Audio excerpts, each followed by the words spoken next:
Hello everyone, and welcome to another video. How is everyone doing? And how's your week going? Well, let's cut right to the chase.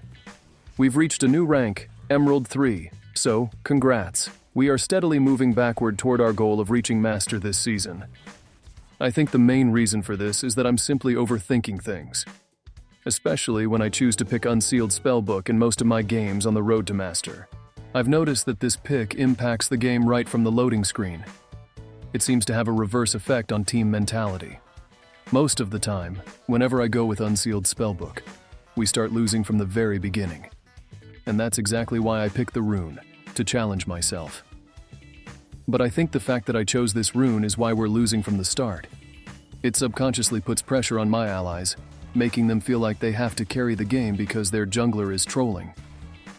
Even though I perform really well, it doesn't seem to matter. Whenever I play with a regular setup, I get decent stats on sites and reports like played well, good in ganks, or rarely MVP. But whenever I pick Unsealed Spellbook, it's either team disparity or MVP. In other words, my choice impacts the team's mentality negatively. To prove that, I swapped to press the attack in this game, and lo and behold, the team is losing as usual, but no one is tilted. Why? Because I didn't pick an off-meta setup for runes, even though I've improved my jungle clears and started reaching the Scuttle Crab before it spawns around 3:15, and my first ganks are always successful. The issue is that my team can't carry in the mid-game. I can't say it's a losing streak or just bad luck, but it's odd to be unlucky through 4 divisions, from Diamond 4 to Emerald 3. If this keeps up, we'll be back to Platinum in no time. I think going with Teleport as a secondary summoner spell is much more beneficial than using Unsealed Spellbook. It still raises the issue of not having flash, and relying on your ultimate as a summoner spell substitute to escape sticky situations will cost you about a third of your damage output when used defensively. But it opens up options in hard matchups where I know I can't win.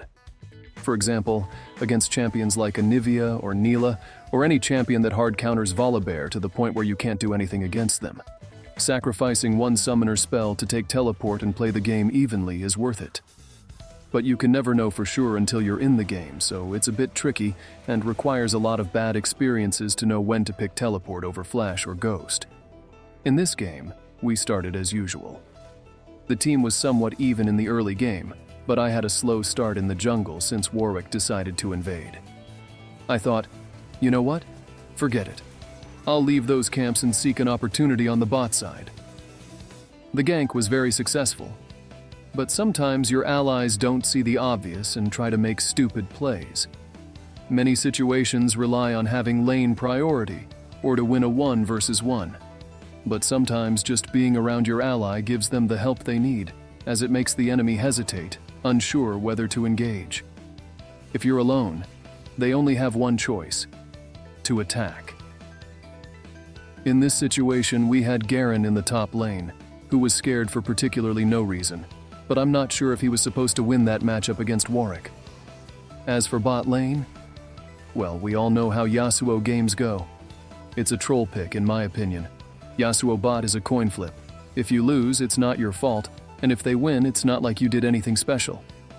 Yasuo as a champion needs a rework. His kit isn't healthy for the game. The fact that he can engage the enemy to generate a knockup and then outplay them with style doesn't make sense. It's not a healthy way to play the game. For example, even when I'm hating this Garen to my core, I still try to help him because this game isn't about feelings. It's about skills and decision-making. The fact that Warwick is practically having a free lane against him is an issue that needs to be addressed. Also, Victor is playing very aggressively against Anivia without any help from his jungler, and that's another issue that needs attention. Then there's bot lane, which is apparently going even, only engaging when they have their summoner spells and ultimates. Otherwise, they're passively giving away gold and towers. The cure for all these issues? To group. Since we suck as individual players, let's at least try to play as a team. Luckily for us, the stars aligned into the perfect mid-game team fight that flipped the whole mess in our favor. The flank from Twitch was perfect, and the focus was impeccable. We managed to get an ace and kill them all. Now, this is where the real game starts. We know that if we go back to doing what we were doing in the early game, we'll go back to losing. But if we group up, keep picking fights, make skirmishes, and start team fights in the lanes, not the jungle, we'll have the upper hand, allowing our carries to get good positioning. If we do fight in the jungle, Anivia needs to initiate because she can block the enemy with her wall. Of course, standing in place and typing all of this to your teammates is out of the question. It defies the purpose of the game.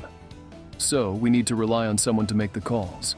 The shot caller in this situation can either be Twitch, using his invisibility to start the fight from behind, or yours truly, the Bear, who can engage and make the correct call on the high-value target. But this is all left to chance, because nothing is set in stone. For example, I know for a fact that I can't win against Warwick in a 1 versus 1. Warwick is designed for single-target damage, healing, and surviving, similar to us. But if we bait a fight where Warwick thinks he's 1 versus 1ing me, while our carries are hiding in the bush or right around the corner, that's a completely different story. Because while Warwick is bathing in Anivia's storm, our poor wolf will be having the worst time of his life. And trust me, this is a real feeling from a fellow champion who relies on healing, draining, and surviving through team fights, and still struggle to find a way to kill Anivia if it is on the enemy team. There's always this question: do you need to be lucky or skillful to be successful in life? The answer is, you either need to be lucky or you need to be patient. And situations like this prove my point. On paper, the enemy team should be winning against us. But here, you can see that our damage is nothing to sneeze at. The enemy invested into killing Twitch shows where the true carry can be unleashed in the game. I used to ban Yuumi when the champion was first released. The main reason is that if you have a juggernaut, or carry ahead, and you put Yuumi on top of them, they become almost unkillable. And don't mistake my words. I'm a cat person. I truly enjoy having cats around, but Yuumi? That weird abomination is not a cat. I think she's a witch who somehow got cursed into spellcasting herself, forgot her past, and now thinks she's the pet of her master, when in reality, she is the master. Riot's plot twist for next year: to keep shoving unskilled players into playing support role and making it okay to spend 20 minutes running around and dying while placing wards for no particular reason and around no objectives. Yuumi just gives ego-driven and unskilled players an excuse to hide in the background of a game, shoved into the hole that's called the support role. Instead of giving support players the credit they deserve, like the ability to clear jungle camps while being a secondary farming lane with the junglers, Riot forces this idea that standing in a lane and throwing projectiles requires skill and dexterity. In reality, it's the opposite. There's no genuine display of superiority when you pick Yuumi support. The fact that I'm running right now alone, because I kept spamming the pings for Yuumi to get off my back so I can play the game in normal mode. I consider having Yuumi on your team like cheating. But still, the curse that fell upon us in this game knew I had what it takes to carry. We made a pact with the devil, and by doing so, we became unstoppable. I carried that game against my own will. To be honest, I hated that part of the game. But at the same time, I kind of needed that win because we were on a losing streak. And as they say, people truly show their true colors when they're down.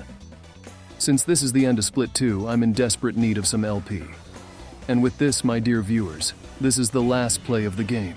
The enemy team will surrender to the overwhelming force of the bear, who has a cat as a pet.